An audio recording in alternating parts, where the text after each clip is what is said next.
सगल गुणा के दाते स्वामी।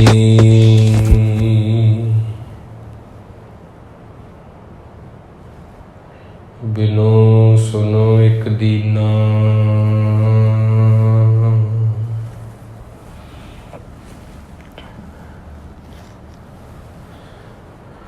देहो दर्श नानक बलहारी।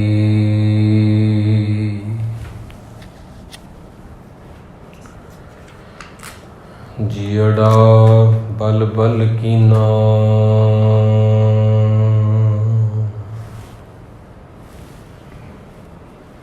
दिल रता इस दुनी स्यों।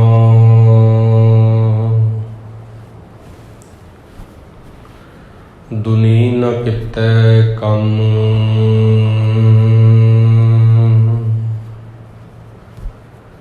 मिसल फकीरां गखड़ी।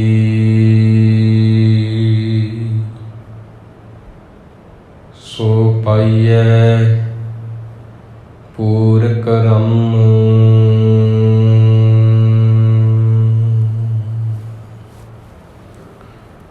मिसल फकीरां गखड़ी। सो पाइयै पूर करम।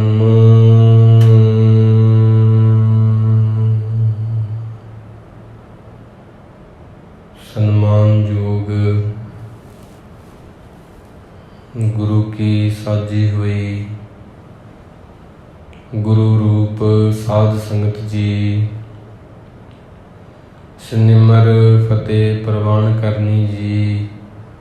वाहिगुरु जी का खालसा, वाहिगुरु जी की फतेह। अज दा जो पावन श्री मुखवाक साहिब है,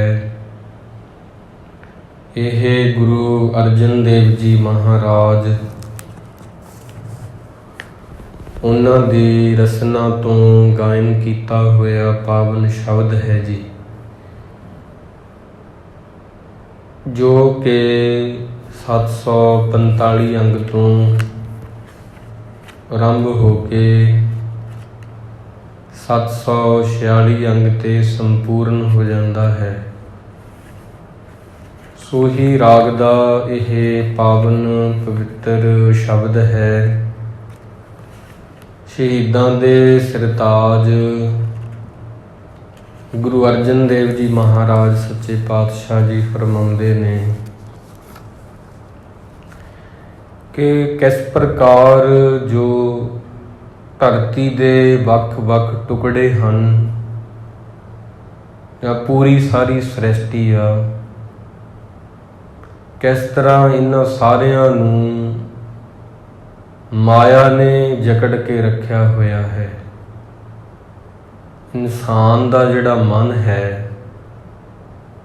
वो किवें इन्हां दे विच खुभिया होया है। इस तरह जिवें कि कबीर साहिब जी दा बचन है, कबीर चुगै चितारै भी चुगै, चुग चुग चितारे। जैसे बच रहे कूंज मन, माया ममता रे। जिस तरह एक पंछी आ, उसका नाम है कूंज, वो जदों चोगा चुगदी है,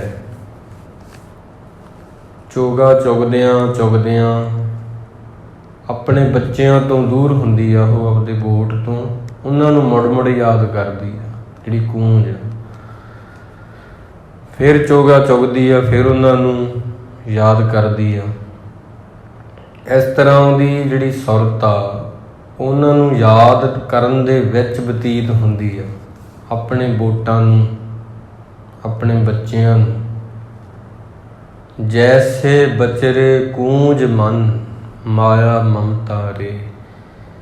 जिमें कि एक कूंज चोगा चुगदी हुई अपने बच्चों नूं मुड़ मुड़ याद रखदी आ, हूबहू इसे तरह इंसान ਮਾਇਆ ਨੂੰ ਮੁੜ ਮੁੜ ਚੇਤੇ ਕਰਦਾ, ਇਹਦੀ ਯਾਦ ਵਿੱਚ ਪ੍ਰਮਾਤਮਾ ਨਹੀਂ ਹੈ। ਸੂਹੀ ਮਹੱਲਾ ਪੰਜਵਾ। ਜਿਨ ਮੋਹੇ ਬ੍ਰਹਮੰਡ ਖੰਡ ਤਾਹੂ ਮੈਂ ਪਾਉ।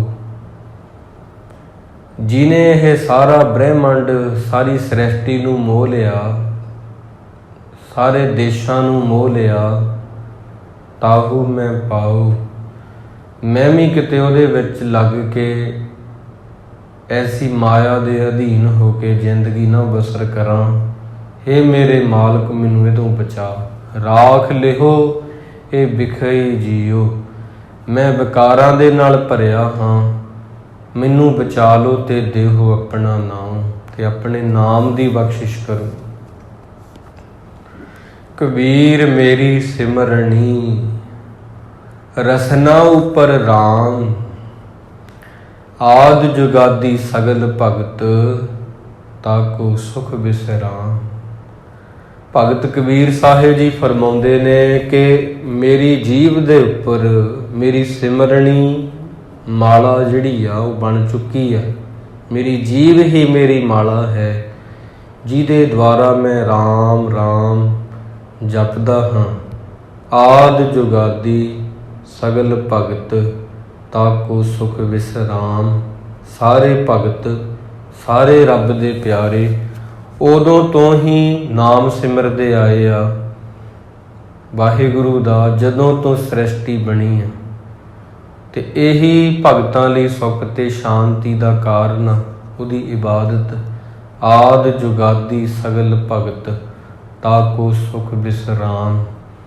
ਇਸ ਕਰਕੇ ਹੁਣ ਕਬੀਰ ਸਾਹਿਬ ਜੀ ਕਹਿੰਦੇ, ਮੈਂ ਆਪਣੀ ਰਸਨਾ ਨੂੰ ਹੀ, ਆਪਣੀ ਜੀਵ ਨੂੰ ਹੀ ਉਸ ਮਾਲਕ ਦੀ ਮਾਲਾ ਬਣਾ ਲਿਆ ਹੈ।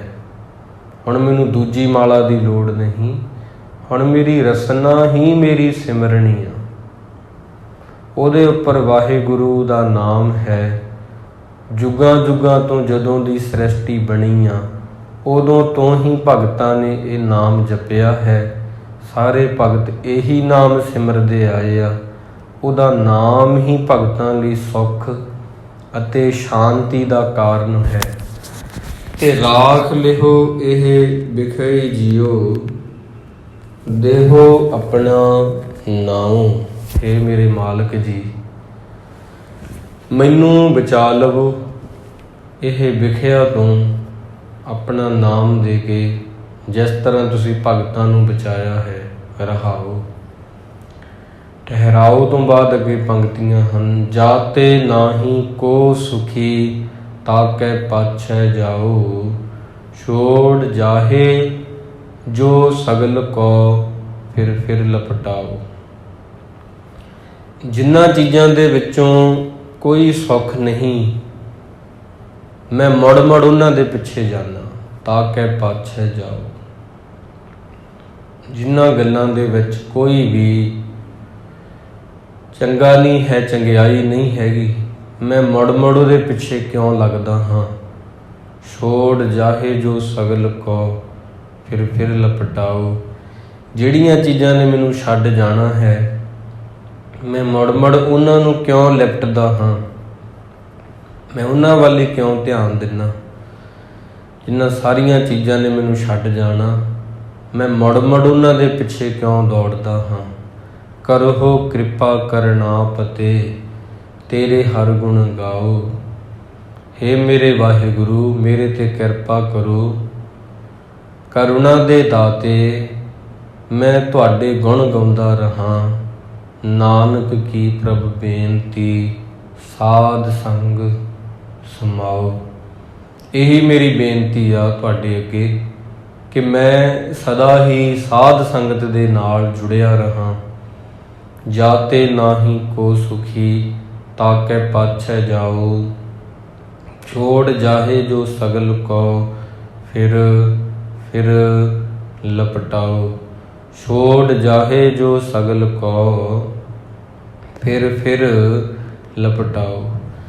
ਇਸ ਕਰਕੇ ਗੁਰੂ ਮਹਾਰਾਜ ਸੱਚੇ ਪਾਤਸ਼ਾਹ ਜੀ ਇਹ ਦੱਸਦੇ ਨੇ, ਇਨਸਾਨ ਜਿਹੜਾ ਹੈ ਉਹਦਾ ਸੁਭਾਅ ਕੀ ਆ, ਆਪਦੀਆਂ ਗਲਤੀਆਂ ਤੋਂ ਨਾ ਸਿੱਖਣਾ, ਇੱਕ ਗਲਤੀ ਕਰਨੀ, ਫਿਰ ਉਹਨੂੰ ਦੁਹਰਾਉਣਾ, ਹੌਲੀ ਹੌਲੀ ਗਲਤੀਆਂ ਤਜਰਬਾ ਬਣ ਜਾਂਦੀਆਂ। ਪਰ ਬੰਦਾ ਆਪਣੇ ਤਜਰਬੇ ਤੋਂ ਵੀ ਸਿੱਖ ਨਹੀਂ ਪਾਉਂਦਾ। ਇਹ ਗੁਰੂ ਅਰਜਨ ਦੇਵ ਜੀ ਦੱਸਦੇ ਆ ਤੇ ਭਗਤ ਫਰੀਦ ਸਾਹਿਬ ਜੀ ਇਹਨੂੰ ਬਿਆਨ ਕਰਦੇ ਆ। ਫਰੀਦਾ ਦਰਵੇਸ਼ੀ ਗਾਖੜੀ ਚੋਪੜੀ ਪ੍ਰੀਤ, ਇਕਨ ਕਿੰਨੈ ਚਾਲੀਐ ਦਰਵੇਸ਼ਾਂ ਵੀ ਰੀਤ। ਮੈਂ ਸੋਚਿਆ ਸੀ ਉਹ ਕਹਿਣ ਲੱਗੇ ਕਿ ਇਹ ਜਿਹੜੀ ਦਰਵੇਸ਼ੀ ਆ ਇਹ ਚੋਪੜੀ ਆ, ਉੱਪਰੋਂ ਉੱਪਰੋਂ ਹੀ ਆ, ਸੌਖਾ ਹੀ ਹੋਵੇਗਾ ਖੌਰੇ ਕਾਰਜ। ਪਰ ਇਕਨ ਕਿੰਨੈ ਚਾਲੀਐ ਦਰਵੇਸ਼ਾਂ ਵੀ ਰੀਤ, ਰੱਬ ਦੀ ਫਕੀਰੀ ਅਸਲ ਵਿੱਚ ਬਹੁਤ ਔਖੀ ਆ। ਇਹ ਥੋੜ੍ਹੇ ਬੰਦਿਆਂ ਦੇ ਹਿੱਸੇ ਆਉਂਦੀ ਆ। ਨਹੀਂ ਫਰੀਦਾ ਦਿਲ ਰੱਤਾ ਇਸ ਦੁਨੀ ਸਿਉ, ਦੁਨੀ ਨ ਕਿਤੈ ਕੰਮ। ਜਿਹੜਾ ਬੰਦੇ ਦਾ ਦਿਲ ਆ ਰੱਤਾ, ਦਿਲ ਰੱਤਾ ਇਸ ਦੁਨੀ ਸਿਉ, ਇਹ ਦੁਨੀਆ ਦੇ ਵਿੱਚ ਹੀ ਲੱਗਾ ਰਹਿੰਦਾ। ਇਨਸਾਨ ਦਾ ਜਿਹੜਾ ਦਿਲ ਹੈ, ਭਾਵ ਉਹਦਾ ਜਿਹੜਾ ਮਨ ਆ, ਉਹਦੇ ਜਿਹੜੇ ਖਿਆਲ ਆ, ਉਹਦੀ ਜਿਹੜੀ ਸੁਰਤ ਆ, ਉਹਦੀ ਜਿਹੜੀ ਯਾਦ ਆ, ਉਹ ਦੁਨੀ ਸਿਉ, ਉਹ ਦੁਨੀਆ ਦੇ ਵਿੱਚ ਰੰਗੀ ਇੰਨੀ ਪਈ ਆ। ਦਿਲ ਰੱਤਾ ਇਸ ਦੁਨੀ ਸਿਉ, ਦੁਨੀ ਨ ਕਿਤੈ ਕੰਮ। ਜਿਹਦੀ ਯਾਦ ਵਿੱਚ ਇਹ ਜੁੜ ਬੈਠਾ, ਜਿਹਨੂੰ ਮੁੜ ਮੁੜ ਚੇਤੇ ਕਰਦਾ, ਉਹ ਇਹਦੇ ਕਿਸੇ ਕੰਮ ਨਹੀਂ ਆਉਂਦੀਆਂ ਗੱਲਾਂ। ਜਿਹਨੂੰ ਮੁੜ ਮੁੜ ਚੇਤੇ ਕਰਦਾ ਹੈ, ਬਾਰ ਬਾਰ ਜਿਹਦੀ ਯਾਦ ਅੰਦਰ ਚੱਲਦੀ ਆ, ਉਹ ਸਾਰੀਆਂ ਚੀਜ਼ਾਂ ਦੇ ਕੰਮ ਨਹੀਂ ਆਉਂਦੀਆਂ। ਦਿਲ ਰੱਤਾ ਇਸ ਦੁਨੀ ਸਿਉ, ਦੁਨੀ ਨ ਕਿਤੈ ਕੰਮ। ਮਿਸਲ ਫਕੀਰਾਂ ਗਾਖੜੀ, ਮਿਸਲ ਫਕੀਰਾਂ ਗਾਖੜੀ, ਸੋ ਪਾਈਐ ਪੂਰ ਕਰਮ। ਰੱਬ ਦੀ ਜਿਹੜੀ ਇਬਾਦਤ ਆ, ਜਿਹਨੂੰ ਫਕੀਰੀ ਕਹਿੰਦੇ ਆ, ਇਹ ਬਹੁਤ ਔਖੀ ਆ। ਪੂਰੇ ਕਰਮ ਕਰਮ, ਇਹ ਪੂਰੀ ਕਿਸਮਤ ਵਾਲੇ ਬੰਦੇ ਨੂੰ ਮਿਲਦੀ ਆ। ਸੋ ਪਾਈਐ ਪੂਰ ਕਰਮ, ਕਿਸਮਤ ਵਾਲੇ ਜਿਹੜੇ ਬੰਦੇ ਹੁੰਦੇ ਨੇ ਉਹਨਾਂ ਨੂੰ ਇਹ ਪ੍ਰਾਪਤ ਹੁੰਦੀ ਆ ਫਕੀਰੀ, ਜੋ ਕਿ ਬਹੁਤ ਔਖਾ ਕੰਮ। ਮਿਸਲ ਫਕੀਰਾਂ ਗਾਖੜੀ, ਇਹ ਫਕੀਰਾਂ ਦੀ ਗਾਖੜੀ, ਇਹ ਬੰਦਗੀ ਇੰਨੀ ਗਾਖੜੀ ਆ, ਇੰਨੀ ਔਖੀ ਆ, ਇੰਨੀ ਕਠਿਨ ਆ। ਕੁਝ ਕੁ ਬੰਦੇ ਆ ਜਿਹੜੇ ਇਹਨੂੰ ਚੁਣਦੇ ਆ। ਰੱਬ ਜਿਨ੍ਹਾਂ ਨੂੰ ਮਿਹਰ ਕਰਕੇ, ਸਾਈਂ ਜੀ ਕਿਰਪਾ ਕਰਕੇ ਦਾਤ ਦਿੰਦੇ ਆ, ਜਿਹਨੂੰ ਫਕੀਰੀ ਕਹਿੰਦੇ ਆ। ਨਹੀਂ ਤਾਂ ਜਾਤੇ ਨਾਹੀ ਕੋ ਸੁਖੀ, ਤਾਕੈ ਪਾਛੈ ਜਾਓ। ਛੋੜ ਜਾਹੇ ਜੋ ਸਗਲ ਕੋ, ਫਿਰ ਲਪਟਾਓ। ਨਹੀਂ ਤਾਂ ਮਨ ਮੁੜ ਮੁੜ ਉਹਨਾਂ ਚੀਜ਼ਾਂ ਪਿੱਛੇ ਜਾਂਦਾ ਹੈ ਜਿਨ੍ਹਾਂ ਦੇ ਵਿੱਚ ਕੋਈ ਸੁੱਖ ਨਹੀਂ, ਤੇ ਉਹਨਾਂ ਚੀਜ਼ਾਂ ਨੂੰ ਵਾਰ-ਵਾਰ ਪ੍ਰਾਪਤ ਕਰਨਾ ਚਾਹੁੰਦਾ, ਜਿਹੜੀਆਂ ਅਸਲ ਵਿੱਚ ਇਹਦੀਆਂ ਹੈ ਹੀ ਨਹੀਂ ਹਨ। ਗੁਰੂ ਅਰਜਨ ਦੇਵ ਜੀ ਪਾਤਸ਼ਾਹ ਜੀ ਇਹ ਬਚਨ ਕਰਦੇ ਹਨ ਸਾਨੂੰ, ਭਲੀ ਸੁਹਾਵੀ ਛਾਪਰੀ ਜਾ ਮੈਂ ਹਰ ਗੁਣ ਗਾਏ, ਕਿਤਿ ਕਾਮ ਨ ਧੌਲ ਹਰ ਜਿਤ ਹਰ ਬਿਸਰਾਏ। ਤਾਂ ਉਹ ਛੋਟੀ ਜੀ ਛੰਨ ਵੀ ਬੜੀ ਚੰਗੀ ਆ, ਜਿਹਦੇ ਵਿੱਚ ਰੱਬ ਦੇ ਗੁਣ ਗਾਏ ਜਾ ਰਹੇ ਆ। ਕਬੀਰ ਸੰਤਨ ਕੀ ਝੁੱਗੀਆਂ ਭਲੀ, ਸੰਤਾਂ ਦੀ ਝੁੱਗੀ ਭਲੀ ਹੈ। ਉਹ ਸ਼ਹਿਰ ਦੇ ਨਾਲੋਂ ਪੱਟ ਕੁਸੱਤੀ ਗਾਉਂ, ਉਹ ਪਿੰਡ ਦੇ ਨਾਲੋਂ ਸੰਤਾਂ ਦੀ ਜਿਹੜੀ ਝੁੱਗੀ ਆ ਉਹ ਚੰਗੀ ਆ। ਕਿਉਂਕਿ ਆਗ ਲਗੋ ਤੇ ਧੌਲ ਹਰ, ਜੇ ਨਾਹੀ ਹਰ ਕੋ ਨਾਉ। ਤਾਂ ਉਹ ਪਿੰਡ ਦੇ ਲੋਕ ਜਿਨ੍ਹਾਂ ਕੋਲ ਰੱਬ ਦੀ ਬੰਦਗੀ ਨਹੀਂ, ਉਹ ਪਲ ਪਲ ਸੜਦੇ ਨੇ। ਉਹਨਾਂ ਦੇ ਅੰਦਰ ਤ੍ਰਿਸ਼ਨਾ ਦੀ ਅੱਗ ਹੈ। ਪਰ ਸੰਤਾਂ ਦੀ ਜਿਹੜੀ ਝੁੱਗੀ ਆ ਤੇ ਉਹ ਬਹੁਤ ਚੰਗੀ ਆ, ਜਿਹਦੇ ਵਿੱਚ ਰੱਬ ਦਾ ਨਾਮ। ਭਲੀ ਸੁਹਾਵੀ ਛਾਪਰੀ, ਉਹ ਛੰਨ ਵੀ ਭਲੀ ਆ, ਕਾਨਿਆਂ ਦੀ ਬਣੀ ਹੋਈ। ਜਾ ਮੈਂ ਗੁਣ ਗਾਏ, ਜਿਹਦੇ ਵਿੱਚ ਉਹਦੇ ਗੁਣ ਗਾਏ ਜਾ ਰਹੇ ਆ। ਉਹ ਸ਼ਹਿਰ ਉਜਾੜ ਆ, ਜਿੱਥੇ ਉਹਦੀ ਕੋਈ ਯਾਦ ਨਹੀਂ।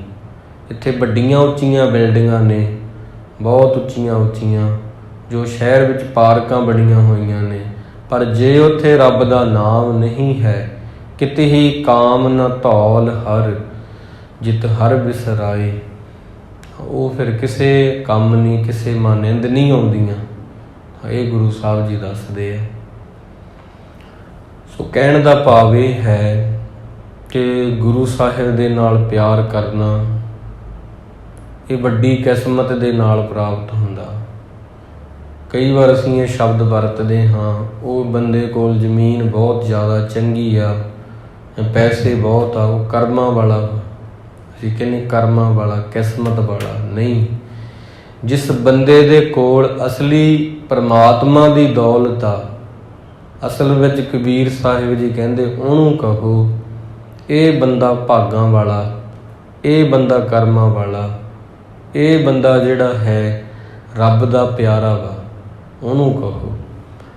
ਜਿਨ ਮੋਹੇ ਬ੍ਰਹਮੰਡ ਖੰਡ ਤਾਹੂ ਮੈਂ ਪਾਉ। ਜਿਹੜੀ ਮਾਇਆ ਨੇ ਸਾਰੀ ਸ੍ਰਿਸ਼ਟੀ ਨੂੰ, ਸਾਰੇ ਦੇਸ਼ਾਂ ਨੂੰ ਠੱਗ ਲਿਆ, ਕਿਤੇ ਮੈਂ ਵੀ ਉਹਦੇ ਵਿੱਚ ਨਾ ਫਸ ਜਾਵਾਂ।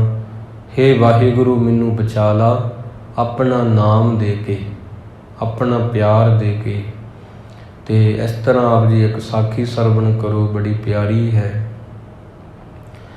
ਬਲਦਾਂ ਦੇ ਗਲ ਦੇ ਵਿੱਚ ਟੱਲੀਆਂ ਬੰਨੀਆਂ ਜਾ ਰਹੀਆਂ ਨੇ ਤੇ ਉਹਨਾਂ ਨੂੰ ਤਿਆਰ ਕੀਤਾ ਜਾ ਰਿਹਾ। ਕੁਝ ਰਥ ਨੇ ਜਿਹੜੇ ਕਿ ਸਜਾਏ ਜਾ ਰਹੇ ਆ, ਉਹਨਾਂ ਦੇ ਵਿੱਚ ਸਾਜੋ ਸਮਾਨ ਰੱਖਿਆ ਜਾ ਰਿਹਾ। ਘੋੜੇ ਜਿਹੜੇ ਨੇ ਉਹਨਾਂ ਤੇ ਕਾਠੀਆਂ ਪੈ ਚੁੱਕੀਆਂ ਨੇ, ਬਾਕੀ ਸਾਰੀਆਂ ਤਿਆਰੀਆਂ ਮੁਕੰਮਲ ਹੋ ਰਹੀਆਂ। ਇਉਂ ਲੱਗਦਾ ਕੋਈ ਇਹ ਨਗਰ ਛੱਡ ਕੇ ਤੇ ਕਿਤੇ ਦੂਰ ਜਾ ਰਿਹਾ ਹੈ। ਬਹੁਤ ਸਾਰੇ ਉੱਥੇ ਲੋਕ ਇਕੱਠੇ ਹੋਏ ਨੇ।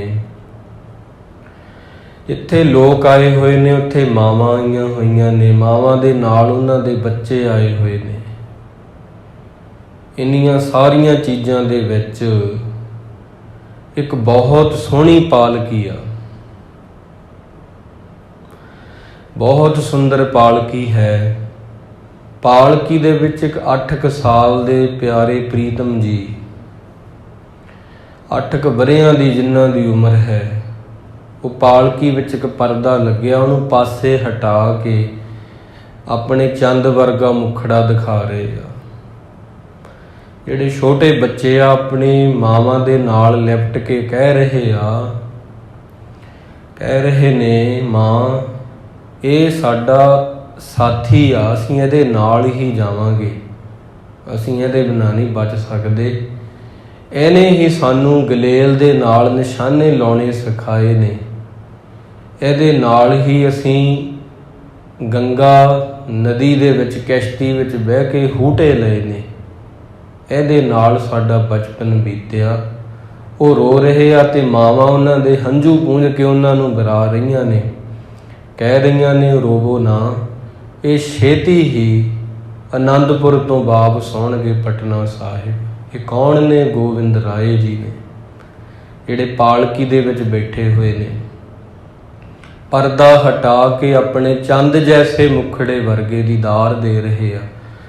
ਉਹਨਾਂ ਦੇ ਨਾਲ ਬਚਪਨ ਵਿੱਚ ਖੇਡਣ ਵਾਲੇ ਸਾਥੀ ਕਹਿ ਰਹੇ ਨੇ ਕਿ ਸਾਨੂੰ ਹੁਣ ਸਾਡੀ ਜ਼ਿੰਦਗੀ ਕਿਵੇਂ ਹੋਵੇਗੀ?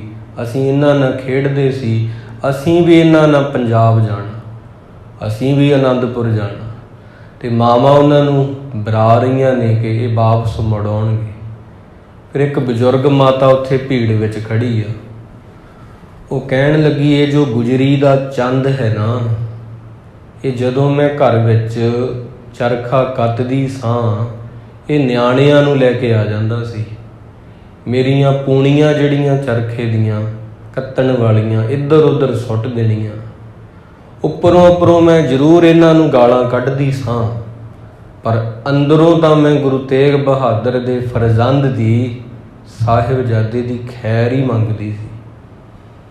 ਉੱਪਰੋਂ ਮੈਂ ਚਾਹੁੰਦੀ ਸੀ ਕਿ ਇਲਤਾਂ ਨਾ ਕਰਨ ਇਹ ਬੱਚੇ, ਪਰ ਅੰਦਰੋਂ ਚਾਹੁੰਦੀ ਸੀ ਰੋਜ਼ ਮੇਰੇ ਘਰੇ ਆਵੇ। ਤਾਂ ਉਹਦੀਆਂ ਅੱਖਾਂ ਵਿੱਚ ਹੰਝੂ ਭਰੇ ਬਜ਼ੁਰਗ ਔਰਤ ਦੇ। ਉਹ ਦੇਖ ਰਹੀ ਆ ਕਿ ਅੱਜ ਬਾਲਾ ਪ੍ਰੀਤਮ ਜੀ ਜਾ ਰਹੇ ਆ ਪਟਨਾ ਸਾਹਿਬ ਛੱਡ ਕੇ ਆਨੰਦਪੁਰ ਸਾਹਿਬ ਦੇ ਵੱਲ। ਸੰਗਤਾਂ ਨੇ ਬੇਨਤੀ ਕੀਤੀ ਕਿ ਸੋਹਣੇ ਪ੍ਰੀਤਮ ਜੀ, ਸੋਹਣਿਆਂ ਦੇ ਸੁਲਤਾਨ ਜੀ, ਜਾਂਦੇ ਜਾਂਦੇ ਆਪਣੀ ਕੋਈ ਛੋਹ ਦੇ ਜੋ ਸਾਨੂੰ, ਕੋਈ ਚਿੰਨ੍ਹ, ਕੋਈ ਨਿਸ਼ਾਨੀ, ਕੁਝ ਦੇ ਕੇ ਜਾਓ ਜਿਹਨੂੰ ਅਸੀਂ ਸਮਝੀਏ ਤੁਸੀਂ ਸਾਡੇ ਕੋਲ ਹੋ, ਜਿਹੜੀ ਤੁਹਾਡੇ ਅੰਗਾਂ ਨਾਲ ਛੂਹੀ ਹੋਵੇ, ਕੋਈ ਇਹੋ ਜਿਹੀ ਯਾਦ। ਤਾਂ ਉਦੋਂ ਫਿਰ ਬਾਲ ਗੋਬਿੰਦ ਰਾਏ ਜੀ ਨੇ ਉਹਨਾਂ ਨੂੰ ਆਪਣਾ ਪੰਘੂੜਾ ਦਿੱਤਾ ਪਟਨਾ ਸਾਹਿਬ ਦੀ ਸੰਗਤ ਨੂੰ, ਜਿਹਦੇ ਵਿੱਚ ਉਹ ਛੋਟੇ ਹੁੰਦੇ ਗੁਰੂ ਮਹਾਰਾਜ ਨੂੰ ਲਾਡ ਲੜਾਏ ਜਾਂਦੇ ਸੀ। ਉਹ ਪੰਘੂੜਾ ਉਹਨਾਂ ਨੇ ਬਖਸ਼ਿਆ ਹੈ ਪਟਨਾ ਸਾਹਿਬ ਦੀ ਸੰਗਤ ਨੂੰ। ਉਹਨਾਂ ਨੇ ਆਪਣੇ ਦਿਲ ਦੇ ਨਾਲ ਉਹ ਅਨਮੋਲ ਖਜ਼ਾਨੇ ਨੂੰ ਲਾ ਕੇ ਰੱਖਿਆ। ਫਿਰ ਪਿਆਰੇ ਜੀ ਪਾਲਕੀ ਵਿੱਚ ਫਿਰ ਸਵਾਰ ਹੁੰਦੇ ਆ ਅਤੇ ਹੌਲੀ ਹੌਲੀ ਪਰਦਾ ਜਿਹੜਾ ਹੈ ਉਹ ਲੱਗ ਜਾਂਦਾ ਹੈ। ਮਾਤਾ ਗੁਜਰੀ ਜੀ ਵੀ ਉਹਨਾਂ ਨੂੰ ਗੋਦੀ 'ਚ ਬਿਠਾ ਲੈਂਦੇ ਆ। ਪਿੱਛੇ ਹਜ਼ਾਰਾਂ ਦੀ ਸੰਗਤ ਆ ਜਿਹੜੀ ਪਟਨਾ ਸਾਹਿਬ ਦੀ ਜੂਹ ਤੱਕ ਉਹਨਾਂ ਨੂੰ ਛੱਡਣ ਆਉਂਦੀ ਹੈ। ਇੰਨਾ ਜ਼ਿਆਦਾ ਉੱਥੇ ਇਕੱਠ ਆ, ਸਭ ਦੇ ਜਿਹੜੇ ਨੈਣ ਨੇ ਹੰਝੂਆਂ ਨਾਲ ਭਰੇ ਹੋਏ ਨੇ ਕਿ ਇਹ ਵਿਛੋੜਾ ਸਹਿਆ ਨਾ ਜਾਏ। ਇਹ ਕਿਵੇਂ ਹੁਣ ਕਦੋਂ ਕੁ ਮੁੜਨਗੇ ਵਾਪਸ, ਪਰ ਉਹ ਨਹੀਂ ਜਾਣਦੇ। ਬੱਚੇ ਜਾਣਾ ਚਾਹੁੰਦੇ ਉਹਨਾਂ ਦੇ ਨਾਲ ਕਿ ਸਾਡੇ ਬਚਪਨ ਦੇ ਸਾਥੀ ਨੇ, ਪਰ ਉਹ ਜਾਣਦੇ ਨਹੀਂ। ਗੋਬਿੰਦ ਰਾਏ ਜੀ ਤਾਂ ਹੁਣ ਸਿੱਖੀ ਤੋਂ ਸਿੰਘ ਤੋਂ ਖਾਲਸੇ ਦੇ ਸਫ਼ਰ ਵੱਲ ਵੱਧ ਚੁੱਕੇ ਆ, ਜਿੱਥੇ ਜਾ ਕੇ ਅੱਗੇ 14 ਜੰਗਾਂ ਨੇ, ਜਿੱਥੇ ਜਾ ਕੇ ਖੁਦ ਹੀ ਉਹਨਾਂ ਨੇ ਆਨੰਦਪੁਰ ਸਾਹਿਬ ਅੱਗੇ ਅਤੇ ਉਹਦੇ ਵਿੱਚ ਅੰਮ੍ਰਿਤ ਪਾਨ ਕਰਵਾ, ਖੰਡੇ ਦੀ ਪੌਲ ਛਕਾ, ਚਿੜੀਓਂ ਸੇ ਮੈਂ ਬਾਜ ਲੜਾਊਂ, ਤਬੈ ਗੋਬਿੰਦ ਸਿੰਘ ਨਾਮ ਕਹਾਊਂ, ਇਨਹੀ ਕੋ ਸਰਦਾਰ ਬਣਾਊਂ। ਜਿਹੜੇ ਬੰਦਿਆਂ ਨੂੰ ਬਿਲਕੁਲ ਵੀ ਨਹੀਂ ਪਤਾ ਹੈਗਾ, ਉਹਨਾਂ ਨੂੰ ਸਰਦਾਰ ਬਣਾਉਣ ਲਈ 8 ਵਰ੍ਹਿਆਂ ਦੇ ਬਾਲ ਗੋਬਿੰਦ ਰਾਏ ਜੀ ਪਾਲਕੀ 'ਚ ਸਵਾਰ ਹੋ ਕੇ ਪਟਨਾ ਸਾਹਿਬ ਛੱਡ ਦਿੰਦੇ ਆ ਅਤੇ ਇਸ ਤਰ੍ਹਾਂ ਆਨੰਦਪੁਰ ਆਉਂਦੇ ਆ। ਗੁਰੂ ਪਿਆਰਿਓ, ਸੋ ਕਹਿਣ ਦਾ ਭਾਵ ਇਹ ਹੈ, ਦੁਨੀ ਵਜਾਈ ਵੱਜਦੀ ਫਰੀਦਾ, ਦੁਨੀ ਵਜਾਈ ਵੱਜਦੀ। ਦੁਨੀਆ ਦੇ ਲੋਕ ਸਿਰਫ ਮਾਇਆ ਲਈ ਜ਼ਿੰਦਗੀ ਜਿਉਂ ਰਹੇ ਆ। ਸਿਰਫ ਇਹ ਨਹੀਂ ਕਿ ਪੈਸਾ ਜਿਹੜਾ ਹੈ ਉਹਦੀ ਕੋਈ ਅਹਿਮੀਅਤ ਨਹੀਂ ਜ਼ਿੰਦਗੀ ਵਿੱਚ। ਪੈਸਾ, ਸਾਰੀਆਂ ਚੀਜ਼ਾਂ ਪੈਸੇ ਦੀਆਂ ਆਉਂਦੀਆਂ, ਦਵਾਈਆਂ, ਪੜ੍ਹਾਈ ਪੜ੍ਹਨੀ, ਕੋਈ ਕਿਤਾਬ ਖਰੀਦਣੀ, ਇੱਥੋਂ ਤੱਕ ਕਿ ਉਹ ਵੀ ਪੈਸੇ ਦੀ ਆਊਗੀ। ਪਰ ਇਹ ਇੰਨਾ ਵੱਡਾ ਵੀ ਉੱਚਾ ਵੀ ਹੈ ਨਹੀਂ ਕਿ ਆਪਾਂ ਇਹਦੀ ਖਾਤਰ ਰੱਬ ਨੂੰ ਭੁੱਲ ਜਾਈਏ। ਪੈਸਾ ਬਹੁਤ ਜ਼ਰੂਰੀ ਆ, ਪਰ ਇਹ ਸਿਰ 'ਤੇ ਬਿਠਾਉਣ ਵਾਲੀ ਚੀਜ਼ ਨਹੀਂ।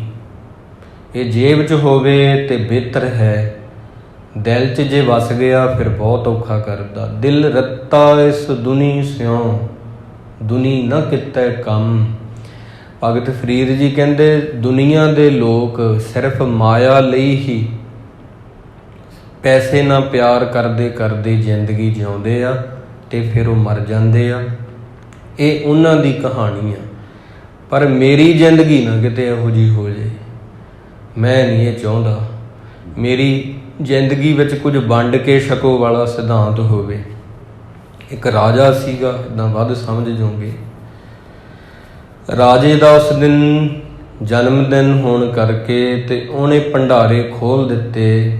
ਆਖਿਆ ਕਿ ਮੇਰੀ ਪਰਜਾ ਨੂੰ ਕੁਝ ਵੰਡਿਆ ਜਾਵੇ। ਸਰਦੀ ਦਾ ਮੌਸਮ ਸੀ, ਕੰਬਲ ਵੰਡੇ ਜਾ ਰਹੇ ਸੀ ਗਰੀਬਾਂ ਨੂੰ। ਰਾਜਾ ਦਇਆਵਾਨ ਸੀ, ਕਤਾਰ ਲੱਗੀ ਹੋਈ, ਬਹੁਤ ਲੋਕ ਖੜ੍ਹੇ ਨੇ ਅਤੇ ਉੱਥੋਂ ਦੇ ਵੰਡਣ ਵਾਲੇ ਜਿਹੜੇ ਸਿਪਾਹੀ ਨੇ, ਉਹਨਾਂ ਨੇ ਕੀ ਦੇਖਿਆ ਕਿ ਇੱਕ ਕਤਾਰ ਦੇ ਵਿੱਚ ਕੋਈ ਫਕੀਰ ਤਬੀਅਤ ਦਾ ਬੰਦਾ ਹੈ, ਜਿਹਦੀ ਜਦੋਂ ਵਾਰੀ ਆਉਂਦੀ ਆ ਨੇੜੇ, ਉਹ ਪਿਛਲੇ ਬੰਦੇ ਨੂੰ ਅੱਗੇ ਕਰਕੇ ਖੁਦ ਪਿੱਛੇ ਹੋ ਜਾਂਦਾ। ਹੁਣ ਕਈ ਘੰਟੇ ਹੋ ਗਏ, ਕੰਬਲ ਬਹੁਤ ਵੰਡੇ ਗਏ, ਪਰ ਉਹਦੀ ਵਾਰੀ ਜਦੋਂ ਆਉਂਦੀ ਆ ਖੁਦ ਦੀ ਕੰਬਲ ਲੈਣ ਦੀ, ਉਹ ਪਿਛਲੇ ਵਾਲੇ ਨੂੰ ਅੱਗੇ ਕਰ ਦਿੰਦਾ। ਇਸ ਤਰ੍ਹਾਂ ਉਹਦੀ ਵਾਰੀ ਨਹੀਂ ਆ ਰਹੀ। ਸੰਤਰੀਆਂ ਨੇ ਜਾ ਕੇ ਰਾਜੇ ਨੂੰ ਕਿਹਾ ਕਿ ਇੱਕ ਫਕੀਰ ਆ ਕੋਈ, ਸਵੇਰ ਦਾ ਲਾਈਨ ਵਿੱਚ ਖੜਾ, ਅਤੇ ਜਦੋਂ ਉਹਦੀ ਵਾਰੀ ਆਉਣ ਲੱਗਦੀ ਆ, ਉਹ ਪਿਛਲਿਆਂ ਨੂੰ ਅੱਗੇ ਕਰਕੇ ਆਪ ਖੁਦ ਪਿੱਛੇ ਜਾ ਕੇ ਖੜਾ ਹੋ ਜਾਂਦਾ। ਫਿਰ ਇੰਨਾ ਸਬਰ ਉਹਦੇ ਵਿੱਚ। ਬੰਦਾ ਤਾਂ ਕਿਸੇ ਦੀ ਕਤਾਰ ਨੂੰ ਤੋੜ ਕੇ ਅੱਗੇ ਲੰਘਣ ਨੂੰ ਫਿਰਦਾ, ਇਨਸਾਨ ਇਹੋ ਜਿਹਾ। ਇਹਦੇ ਵਿੱਚ ਸਹਿਜ ਸਬਰ ਨਹੀਂ ਹੈਗਾ। ਇਨਸਾਨ ਤਾਂ ਚਾਹੁੰਦਾ ਮੈਂ ਲਾਈਨ ਤੋੜ ਕੇ ਬੜੀ ਕਾਹਲ ਦੇ ਨਾਲ ਅੱਗੇ ਹੋ ਜਾ। ਗੁਰੂ ਗੋਬਿੰਦ ਸਿੰਘ ਜੀ ਮਹਾਰਾਜ ਜਫਰਨਾਮੇ ਦੇ ਵਿੱਚ ਲਿਖਦੇ ਆ, ਕਾਹਲੀ ਕਰਨਾ ਸ਼ੈਤਾਨਾਂ ਦਾ ਕੰਮ ਹੁੰਦਾ। ਔਰੰਗਜ਼ੇਬ ਕਾਹਲੀ ਕਰਨਾ, ਕਾਹਲੀ ਵਿੱਚ ਕੀਤੇ ਹੋਏ ਕੰਮ ਮੁੜ ਮੁੜ ਕਰਨੇ ਪੈਂਦੇ ਆ, ਵਾਰ-ਵਾਰ ਕਰਨੇ ਪੈਂਦੇ ਆ, ਰਿਪੀਟ ਵਿੱਚ ਹੋ ਜਾਂਦੇ। ਬੰਦਾ ਤਾਂ ਬੜੀ ਕਾਹਲੀ ਕਰਦਾ। ਇਹ ਕੌਣ ਆ? ਰਾਜੇ ਨੇ ਆਖਿਆ ਉਹਨੂੰ ਬੁਲਾਓ ਮੇਰੇ ਕੋਲੇ। ਉਹ ਫਕੀਰ ਨੂੰ ਲੈ ਕੇ ਆਏ। ਫਕੀਰ ਨੂੰ ਕਹਿੰਦੇ ਤੂੰ ਕੀ ਕਰਦਾ ਹੈ? ਸੰਤਰੀਆਂ ਨੇ ਦੱਸਿਆ ਹੈ ਕਿ ਸਵੇਰ ਦਾ ਤੂੰ ਖੜਾ ਕਤਾਰ ਵਿੱਚ, ਪਰ ਕੰਬਲ ਤੂੰ ਨਹੀਂ ਲਿਆ, ਕੀ ਕਰ ਰਿਹਾ? ਉਹ ਕਹਿਣ ਲੱਗਾ, ਰਾਜਨ ਤੁਸੀਂ ਕੀ ਕਰਦੇ ਹੋ? ਰਾਜਾ ਕਹਿੰਦਾ, ਮੈਂ ਤਾਂ ਮੇਰਾ ਜਨਮ ਦਿਨ ਅੱਜ, ਮੈਂ ਤਾਂ ਵੰਡ ਰਿਹਾ, ਕੰਬਲ ਵੰਡ ਰਿਹਾ। ਉਹ ਕਹਿੰਦਾ ਮੈਂ ਵੀ ਵੰਡ ਰਿਹਾ। ਜੋ ਤੁਸੀਂ ਕਰ ਰਹੇ ਹੋ ਉਹੀ ਮੈਂ ਕਰ ਰਿਹਾ। ਕਹਿੰਦੇ ਤੂੰ ਕੀ ਵੰਡ ਰਿਹਾ? ਉਹ ਕਹਿੰਦੇ ਤੁਹਾਡੇ ਕੋਲ ਵੰਡਣ ਲਈ ਖਜ਼ਾਨਾ, ਤੁਸੀਂ ਪੈਸੇ ਵੰਡ ਰਹੇ ਹੋ, ਕੰਬਲ ਵੰਡ ਰਹੇ ਹੋ। ਮੇਰੇ ਕੋਲ ਵੰਡਣ ਲਈ ਪੈਸੇ ਤਾਂ ਹੈ ਨਹੀਂ ਗੇ, ਮੇਰੇ ਕੋਲ ਵੰਡਣ ਲਈ ਆਪਣੀ ਵਾਰੀ ਆ, ਮੈਂ ਉਹ ਵੰਡ ਰਿਹਾ। ਮੇਰੇ ਕੋਲ ਪੈਸੇ ਤਾਂ ਹੈ ਨਹੀਂ ਨਾ ਵੰਡਣ ਨੂੰ ਕਿ ਮੈਂ ਕਿਸੇ ਨੂੰ ਕੁਝ ਪੈਸੇ ਦੇ ਸਕਾਂ, ਕੰਬਲ ਦੇ ਸਕਾਂ। ਮੇਰੇ ਕੋਲ ਤਾਂ ਸਿਰਫ ਆਪਣੀ ਵਾਰੀ ਆ। ਜਦੋਂ ਮੇਰੇ ਪਿੱਛੇ ਜੋ ਖੜਾ ਹੈ ਇਨਸਾਨ, ਮੈਨੂੰ ਲੱਗਦਾ ਮੇਰੇ ਨਾਲੋਂ ਵੱਧ ਇਹਨੂੰ ਲੋੜ ਹੋਊਗੀ ਕੰਬਲ ਦੀ, ਮੈਂ ਉਹਨੂੰ ਅੱਗੇ ਕਰ ਦਿੰਦਾ। ਸਵੇਰ ਦੀ ਇਹ ਚੀਜ਼ ਮੈਨੂੰ ਮਹਿਸੂਸ ਹੁੰਦੀ ਆ, ਮੇਰੇ ਨਾਲੋਂ ਵੱਧ ਲੋੜ ਇਹਨੂੰ ਹੁੰਦੀ ਆ, ਉਹਨੂੰ ਮੈਂ ਅੱਗੇ ਕਰ ਦਿੰਦਾ। ਇੱਦਾਂ ਮੈਂ ਸਵੇਰ ਤੋਂ ਸ਼ਾਮ ਹੋ ਗਈ ਅਤੇ ਮੈਂ ਵਾਰੀ ਹੀ ਵੰਡੀ ਜਾਂਦਾ, ਵਾਰੀ ਵੰਡੀ ਜਾਂਦਾ। ਰਾਜਾ ਬਹੁਤ ਖੁਸ਼ ਹੋਇਆ, ਕਿਉਂਕਿ ਉਹ ਫਕੀਰ ਕਿਉਂ ਬਣਿਆ ਇੱਦਾਂ? ਉਹ 'ਚ ਦਇਆ ਹੈਗੀ ਆ। ਕਰੋ ਕਿਰਪਾ ਕਰਨਾ ਪਤੇ, ਤੇਰੇ ਹਰ ਗੁਣ ਗਾਓ। ਇਹ ਦਇਆ ਆ ਕਿੱਥੋਂ ਗਈ ਉਹਦੇ ਵਿੱਚ? ਇਹ ਦਇਆ ਆ ਕਿੱਥੋਂ ਗਈ? ਜਿਹੜਾ ਵੀ ਕੋਈ ਮਨੁੱਖ ਪਰਮਾਤਮਾ ਦਾ ਨਾਮ ਜਪਦਾ ਹੈ, ਪਰਮਾਤਮਾ ਦਇਆ ਦਾ ਮੁਜੱਸਮਾ ਹੈ, ਉਹਦੇ ਅੰਦਰ ਦਇਆ ਆ ਜਾਂਦੀ ਹੈ। ਜਿਹਨੂੰ ਤੁਸੀਂ ਯਾਦ ਕਰਦੇ ਹੋ, ਮਨੋਵਿਗਿਆਨ ਇਹ ਆ ਕਿ ਉਹਦੇ ਜੈਸੇ ਤੁਸੀਂ ਹੋ ਜਾਂਦੇ ਹੋ। ਜਿਹਨੂੰ ਤੁਸੀਂ ਯਾਦ ਕਰਦੇ ਹੋ ਸਾਰਾ ਸਾਰਾ ਦਿਨ, ਉਹੋ ਜਿਹੇ ਹੋਣਾ ਤੁਹਾਡਾ ਸੁਭਾਅ ਲਾਜ਼ਮੀ ਆ, ਉਹਨੂੰ ਤੁਸੀਂ ਕੱਟ ਨਹੀਂ ਸਕੋਗੇ। ਜਿਨ੍ਹਾਂ ਵਰਗੇ ਤੁਸੀਂ ਹੋਣਾ ਚਾਹੁੰਦੇ ਹੋ, ਉਹਨਾਂ ਨੂੰ ਤੁਸੀਂ ਯਾਦ ਕਰਨਾ ਸ਼ੁਰੂ ਕਰੋ। ਰੱਬ ਜੈਸਾ ਸੁਭਾਅ ਫਕੀਰਾਂ ਦਾ ਕਿਉਂ ਹੁੰਦਾ? ਉਹਨਾਂ ਦਾ ਸੁਭਾਅ ਤਾਂ ਹੁੰਦਾ, ਉਹ ਰੱਬ ਨੂੰ ਯਾਦ ਕਰਦੇ ਆ। ਆਪਾਂ ਕਹਿੰਦੇ ਉਹਦਾ ਸੁਭਾਅ ਬਹੁਤ ਵਧੀਆ। ਹੋ ਕਿਵੇਂ ਗਿਆ? ਉਹ ਬਾਣੀ ਵਾਲਾ ਸਿੱਖ ਆ, ਕਮਾਈ ਵਾਲਾ ਸਿੱਖ ਆ, ਉਹ ਮਿੱਠ ਬੋਲੜਾ ਹੈ। ਹੋ ਕਿਵੇਂ ਗਿਆ? ਗੁਰੂ ਸਾਹਿਬ ਮਿੱਠ ਬੋਲੜੇ ਆ, ਉਹ ਬਾਣੀ ਨਾਲ ਜੁੜਿਆ ਹੋਊਗਾ। ਉਹ ਸਾਰਿਆਂ ਦਾ ਸਤਿਕਾਰ ਕਰਦਾ ਹੈ। ਗੁਰੂ ਸਾਹਿਬ ਜੀ ਛੋਟੇ ਵੱਡਿਆਂ ਦਾ ਸਤਿਕਾਰ ਕਰਦੇ ਸੀ, ਬੱਚਿਆਂ ਨਾਲ ਪਿਆਰ ਕਰਦੇ ਸੀ। ਉਹ ਤਾਂ ਇੱਦਾਂ ਦਾ ਹੋ ਗਿਆ, ਉਹਨੇ ਆਪਦੇ ਮਾਲਕ ਨੂੰ ਚੇਤੇ ਕੀਤਾ। ਦੂਜੇ ਬੰਦੇ ਇੱਦਾਂ ਕਿਉਂ ਹੋ ਗਏ? ਉਹਨਾਂ ਕੀ ਕੀਤਾ? ਕਬੀਰ ਸਾਹਿਬ ਜੀ ਤੋਂ ਸੋਹਣਾ ਜਵਾਬ ਸ਼ਾਇਦ ਹੀ ਕੋਈ ਦੇ ਸਕੇ। ਚੁਗੈ ਚਿਤਾਰੇ ਭੀ ਚੁਗੈ ਚੁਗ ਚੁਗ ਚਿਤਾਰੇ। ਕਬੀਰ, ਜਿਵੇਂ ਇੱਕ ਕੂੰਜ ਪੰਛੀ ਦਾਣਾ ਚੋਗਾ ਚੁਗਦੀ ਚੁਗਦੀ ਚੁਗਦੀ ਆਪਦੇ ਬੱਚਿਆਂ ਨੂੰ ਮੁੜ ਮੁੜ ਚੇਤੇ ਕਰਦੀ ਹੈ। ਇੱਕ ਦਾਣਾ ਚੁਗਿਆ, ਫਿਰ ਆਪਦੇ ਬੋਟ ਨੂੰ ਯਾਦ ਕਰਦੀ ਹੈ, ਬੋਟਾਂ ਨੂੰ, ਬੱਚਿਆਂ ਨੂੰ, ਫਿਰ ਚੁਗਦੀ ਆ, ਫਿਰ ਬੱਚਿਆਂ ਨੂੰ ਯਾਦ ਕਰਦੀ ਆ। ਬੰਦਾ ਮਾਇਆ ਨੂੰ, ਮਾਇਆ ਤੋਂ ਭਾਵ ਪੈਸਾ ਨਹੀਂ, ਉਹ ਹਰ ਚੀਜ਼ ਜਿਹੜੀ ਤੁਹਾਨੂੰ ਰੱਬ ਨੂੰ ਤੋੜ ਦੇ ਉਹਨੂੰ ਮਾਇਆ ਕਹਿੰਦੇ ਆ। ਬੰਦਾ ਦੂਜੀਆਂ ਚੀਜ਼ਾਂ ਨੂੰ ਰੱਬ ਤੋਂ ਇਲਾਵਾ ਇਵੇਂ ਯਾਦ ਕਰਦਾ ਜਿਵੇਂ ਕੂੰਜ ਮੁੜ ਮੁੜ ਚੇਤੇ ਕਰਦੀ ਆ ਆਪਦੇ ਬੱਚਿਆਂ ਨੂੰ, ਦਾਣਾ ਚੁਗਦੀ। ਬੰਦਾ ਰੋਟੀ ਖਾਂਦਾ, ਬੰਦਾ ਵੀ ਕੂੰਜ ਵਰਗਾ ਹੀ ਆ, ਮੁੜ ਮੁੜ ਚੇਤੇ ਕਰੂਗਾ ਹੋਰ ਚੀਜ਼ਾਂ ਨੂੰ, ਰੱਬ ਨੂੰ ਨਹੀਂ। ਬਸ ਰੱਬ ਨੂੰ ਛੱਡ ਕੇ ਕੋਈ ਹੋਰ ਚੀਜ਼ ਯਾਦ ਕਰਨੀ, ਇਹ ਮਾਇਆ ਹੀ ਆ, ਇਹਨੂੰ ਮਾਇਆ ਕਹਿੰਦੇ। ਰੋਜ਼ਾਨਾ ਸਾਖੀ ਜਿਹੜੀ ਸਰਵਣ ਕਰਦੇ ਹੋ, ਸਰਵਣ ਕਰੋ ਆਪ ਜੀ ਹੁਣ ਪਿਆਰ ਦੇ ਨਾਲ। ਰਾਜਾ ਸ਼ਿਵਨਾਗ ਸੀ, ਸੰਗਲਾਦੀਪ ਦੇ ਵਿੱਚ ਰਹਿਣ ਵਾਲਾ।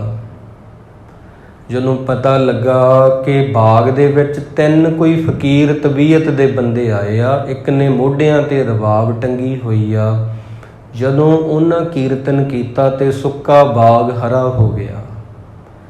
ਉਹਨਾਂ ਦੀ ਪ੍ਰੀਖਿਆ ਕਰਨ ਲਈ ਕੁਝ ਇਸਤਰੀਆਂ ਭੇਜੀਆਂ, ਉਹ ਵੀ ਨਿਹਾਲ ਹੋਈਆਂ। ਉਹਨਾਂ ਨੇ ਵੀ ਮਾਫੀ ਮੰਗੀ। ਰਾਜੇ ਨੂੰ ਕਿਹਾ ਉਹ ਤਾਂ ਵਾਕਈ ਹੀ ਇਉਂ ਜਾਪਦਾ ਗੁਰੂ ਨਾਨਕ ਨੇ। ਵਾਕਈ ਹੀ ਰਾਜੇ ਨੇ ਆਪਦੇ ਜੋੜੇ ਉਤਾਰੇ। ਸੁਧ ਕੀ ਨਾ ਸੁਧ ਰਹੀ, ਬੁੱਧ ਕੀ ਨਾ ਬੁੱਧ ਰਹੀ, ਮਤ ਮੇ ਨਾ ਮਤ ਹੈ। ਰਾਜਾ ਹੋਸ਼ ਭੁਲਾ ਬੈਠਾ, ਬਹੁਤ ਸਮੇਂ ਤੋਂ ਉਡੀਕ ਰਿਹਾ ਸੀਗਾ ਬਾਬਾ ਨਾਨਕ ਜੀ ਨੂੰ। ਜੋੜੇ ਉਤਾਰ ਕੇ ਪਿੱਛੇ ਪਿੱਛੇ ਦੌੜਿਆ। ਜਿੱਧਰ ਦੱਸ ਪਈ ਸੀ ਇੱਧਰ ਬਾਗ ਆ, ਇੱਥੇ ਬੈਠੇ ਹੋਏ ਨੇ। ਉੱਥੇ ਆਇਆ, ਉੱਥੇ ਗੁਰੂ ਨਾਨਕ ਸਾਹਿਬ ਜੀ ਦਾ ਜਲਾਲ ਤੱਕਿਆ ਹੈ। ਉਹਨਾਂ ਦੇ ਚਿਹਰੇ ਦਾ ਜਿਹੜਾ ਨੂਰ ਹੈ ਉਹਨਾਂ ਵੱਲ ਦੇਖਿਆ ਨਹੀਂ ਜਾ ਰਿਹਾ। ਭਾਈ ਮਰਦਾਨਾ ਜੀ ਤੇ ਭਾਈ ਬਾਲਾ ਜੀ ਉੱਥੇ ਨਾਲ ਨੇ, ਤੇ ਉਹਨਾਂ ਦੇ ਹੱਥ 'ਚ ਰਬਾਬ ਤੇ ਚੌਰ ਸਾਹਿਬ ਪਕੜਿਆ ਹੋਇਆ, ਉਹ ਸੇਵਾ ਨਿਭਾ ਰਹੇ ਆ। ਇਹ ਰਾਜਾ ਆ ਕੇ ਕਹਿਣ ਲੱਗਾ, ਜੀ ਤੁਸੀਂ ਕੌਣ ਹੋ, ਤੁਹਾਡਾ ਨਾਮ ਕੀ ਆ? ਪੁੱਛਣਾ ਚਾਹੁੰਦਾ ਵੀ ਕਹਿ ਦੇਣੇ ਗੁਰੂ ਨਾਨਕ ਨੇ। ਗੁਰੂ ਨਾਨਕ ਸਾਹਿਬ ਕਹਿੰਦੇ, ਇਹ ਜਾਣਨ ਲਈ ਮੈਂ ਕੌਣ ਹਾਂ, ਉਹਦੇ ਲਈ ਇਨਸਾਨ ਨੂੰ ਬਹੁਤ ਕਮਾਈ ਕਰਨੀ ਪੈਂਦੀ ਹੈ। ਮੈਂ ਕੌਣ ਹਾਂ, ਆਪਦੀ ਮੈਂ ਨੂੰ ਮਿਟਾਉਣ ਲਈ ਜਾਂ ਸਮਝਣ ਲਈ ਮੈਂ ਕੁਝ ਨਹੀਂ ਹਾਂ, ਬਹੁਤ ਕਮਾਈ ਕਰਨੀ ਪੈਂਦੀ ਹੈ। ਜੋ ਰਾਜਾ ਪੁੱਛਦਾ ਹੈ ਗੁਰੂ ਸਾਹਿਬ ਜੀ ਬਾਣੀ ਨਾਲ ਉੱਤਰ ਦਿੰਦੇ ਆ। ਕਹਿੰਦੇ ਤੁਸੀਂ ਕਰਦੇ ਕੀ ਹੋ ਇੱਥੇ ਬਾਗ 'ਚ ਬਹਿ ਕੇ? ਫਿਰ ਕਹਿੰਦੇ ਜਿਹੜੀ ਮੇਰੀ ਜੀਵ ਆ ਨਾ, ਇਹ ਤੱਕੜੀ ਦਾ ਕੁੰਡਾ ਹੈ। ਜਿਹੜਾ ਮੇਰਾ ਦਿਲ ਆ ਨਾ, ਉਹ ਤੱਕੜੀ ਦਾ ਪੱਲੜਾ ਹੈ, ਤੇ ਇਹਦੇ ਨਾਲ ਮੈਂ ਉਹ ਨਾ ਤੋਲੇ ਜਾਣ ਵਾਲੇ ਵਾਹਿਗੁਰੂ ਨੂੰ ਤੋਲਣ ਦੀ ਕੋਸ਼ਿਸ਼ ਕਰਦਾ, ਮਾਪਣ ਦੀ ਕੋਸ਼ਿਸ਼ ਕਰਦਾ ਰੋਜ਼, ਜਿਹੜਾ ਤੋਲਿਆ ਨਹੀਂ ਜਾ ਸਕਦਾ। ਉਹਦੀ ਯਾਦ ਮੈਨੂੰ ਆਉਂਦੀ ਹੈ। ਅਸੀਂ ਤਾਂ ਬਸ ਇਹੀ ਕਰਦੇ ਹਾਂ। ਮੁਹੱਬਤ ਕਰਨ ਤੋਂ ਬਿਨਾਂ, ਪਿਆਰ ਕਰਨ ਤੋਂ ਬਿਨਾਂ ਸਾਨੂੰ ਹੋਰ ਕੋਈ ਕੰਮ ਆਉਂਦਾ ਹੀ ਨਹੀਂ। ਉਹ ਕਹਿੰਦੇ ਬਹੁਤ ਪਖੰਡੀ ਲੋਕ ਹੁੰਦੇ ਆ। ਰਾਜਾ ਕਹਿੰਦਾ ਕਿ ਪਖੰਡੀ ਹੁੰਦੇ ਆ। ਧਿਆਨ ਤੇ ਮੁਹੱਬਤ ਨਿੱਜੀ ਚੀਜ਼ਾਂ ਨੇ, ਦੂਜਾ ਕਰੋ ਤੇ ਪਖੰਡ ਲੱਗਦੀਆਂ, ਆਪ ਕਰੋ ਤਾਂ ਰੱਬ ਲੱਗਦੀਆਂ। ਕਹਿਣ ਲੱਗਾ ਬਹੁਤ ਪਖੰਡੀ ਲੋਕ ਆ ਜਿਹੜੇ ਇਹੋ ਜਿਹਾ ਕੁਝ ਕਰਦੇ ਆ। ਪਹਿਲਾਂ ਇੱਥੇ ਬਹੁਤ ਆਏ, ਆਪ ਜੀ ਕੌਣ ਹੋ? ਫਿਰ ਜਦੋਂ ਗੁਰੂ ਨਾਨਕ ਸਾਹਿਬ ਜੀ ਹਰ ਜਵਾਬ ਉਹਨਾਂ ਬਾਣੀ ਨਾਲ ਦਿੱਤਾ, ਹਰ ਗੱਲ ਉਹਨਾਂ ਬਾਣੀ ਨਾਲ ਕਹੀ ਆ, ਤੇ ਰਾਜੇ ਨੂੰ ਯਕੀਨ ਹੋ ਗਿਆ ਕਿ ਇਹ ਤਾਂ ਗੁਰੂ ਨਾਨਕ ਜੀ ਨੇ। ਫਿਰ ਹੱਥ ਜੋੜ ਕੇ ਕਹਿਣ ਲੱਗਾ, ਚਲੋ ਜੀ ਮੇਰੇ ਮਹਿਲਾਂ ਦੇ ਵਿੱਚ ਚਲੋ, ਉੱਥੇ ਚਰਨ ਪਾਓ। ਰਾਜਾ ਸ਼ਿਵਨਾਵ ਕਹਿਣ ਲੱਗਾ। ਗੁਰੂ ਨਾਨਕ ਸਾਹਿਬ ਜੀ ਕਹਿੰਦੇ ਨਹੀਂ, ਪਹਿਲਾਂ ਧਰਮਸਾਲ ਬਣਾਓ, ਪਹਿਲਾਂ ਧਰਮਸਾਲ ਬਣਾਓ। ਧਰਮਸਾਲ ਗੁਰਦੁਆਰਾ ਸਾਹਿਬ ਤੋਂ ਪਹਿਲਾਂ ਧਰਮਸ਼ਾਲਾ ਹੁੰਦੀਆਂ ਸੀ, ਜਿਨ੍ਹਾਂ 'ਚ ਬੰਦਗੀ ਹੁੰਦੀ ਸੀ ਸਵੇਰੇ ਸ਼ਾਮ। ਕਹਿੰਦੇ ਧਰਮਸਾਲ ਬਣਾਓ, ਫਿਰ ਆਵਾਂਗੇ। ਰਾਜਾ ਜਦੇ ਹੀ ਜਾਂਦਾ, ਉਦੋਂ ਹੀ ਉਹਨੇ ਫਿਰ ਮਿਸਤਰੀਆਂ ਨੂੰ ਆਖਿਆ ਛੇਤੀ ਬਣਾਓ, ਦੇਰੀ ਨਾ ਕਰਿਓ, ਕਿਤੇ ਦੇਰੀ ਨਾ ਕਰਿਓ। ਬਹੁਤ ਤੇਜ਼ੀ ਨਾਲ ਧਰਮਸਾਲ ਬਣਦੀ ਆ, ਬੜੀ ਛੇਤੀ ਤਿਆਰ ਹੁੰਦੀ ਆ, ਤੇ ਤੇਜ਼ੀ ਫਿਰ ਮੁੜਦਾ ਹੈ। ਉਹ ਬਾਗ ਦੇ ਵਿੱਚ ਆਉਂਦਾ ਵੀ ਮੈਂ ਗੁਰੂ ਨਾਨਕ ਜੀ ਨੂੰ ਲਿਆਵਾਂ। ਉੱਥੇ ਗੁਰੂ ਨਾਨਕ ਸਾਹਿਬ ਜੀ ਉਹਨੂੰ ਨਜ਼ਰ ਨਹੀਂ ਆਉਂਦੇ, ਕਿਉਂਕਿ ਉਹਦਾ ਇਮਤਿਹਾਨ ਆ। ਗੁਰੂ ਸਾਹਿਬ ਜੀ ਉੱਥੋਂ ਚਲੇ ਜਾਂਦੇ ਆ ਕੁਝ ਸਮੇਂ ਲਈ ਹੋਰ ਪਾਸੇ। ਇਹ ਬੇਹੋਸ਼ ਹੋ ਜਾਂਦਾ ਉੱਤੇ, ਕਿਉਂਕਿ ਇਹਦੇ ਅੰਦਰ ਤੜਫ ਬਹੁਤ ਸੀ ਰਾਜੇ ਦੇ ਅੰਦਰ। ਤੇ ਇਹਨੂੰ ਫਿਰ ਮਾਲਿਸ਼ ਕਰਕੇ ਇਹਦੇ ਜਿਹੜੇ ਨੌਕਰ ਨੇ ਜਗਾਉਂਦੇ ਆ। ਕਹਿੰਦੇ ਕੀ ਹੋ ਗਿਆ?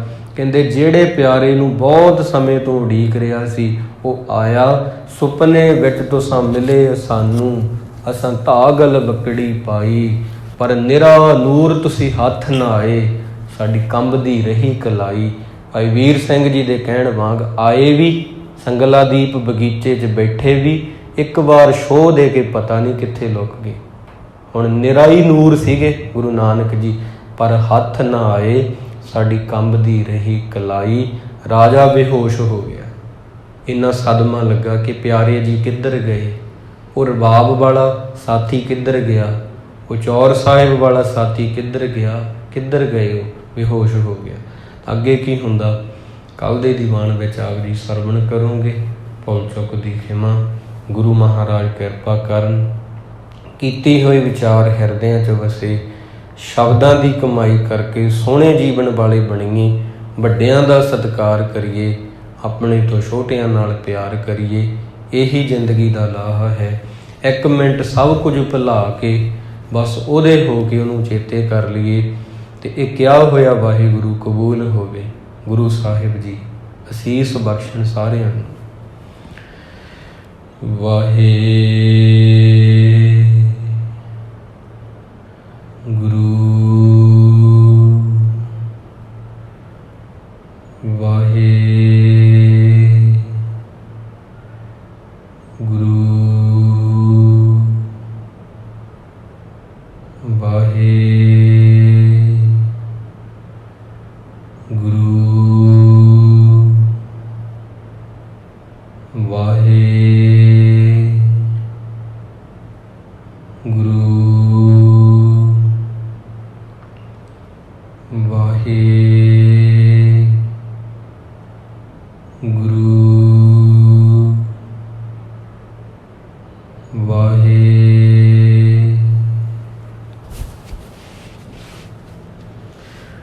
ਵਾਹਿਗੁਰੂ ਜੀ ਕਾ ਖਾਲਸਾ ਵਾਹਿਗੁਰੂ ਜੀ ਕੀ ਫਤਿਹ। ਤੂੰ ਠਾਕੁਰ ਤੂੰ